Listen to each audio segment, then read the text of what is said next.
ल सबजनालाई welcome to my blog है।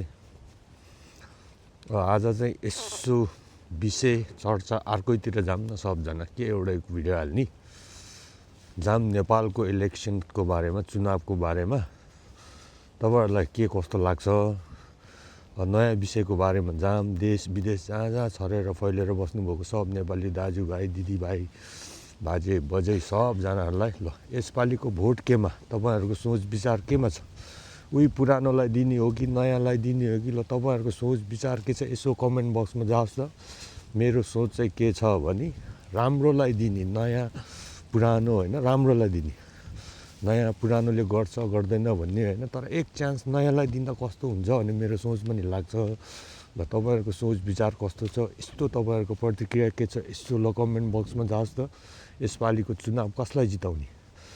चुनाव हुन्छ हुँदैन त थाहा छैन, तर इलेक्सनको बारेमा यसो सोच्नु त। ल सबजनाले अब सोच्ने बेला आइसक्यो है। धेरै वर्ष यही पुरानोहरूले चलाएर खाए, देश कहाँ पुग्यो कहाँ पुगेन तपाईँ हामीहरूलाई छर्लङ्ग आफ्नै आँखा अगाडि छँदैछ। ल त्यो भएर तपाईँहरूले यस्तो प्रतिक्रिया दिनु है, के कस्तो छ, भोटिङ सिस्टम कहाँ गर्ने हो, कस्तो ठाउँमा र कुन व्यक्तिलाई भोट दिँदा राम्रो हुन्छ यसो बुझ्नु।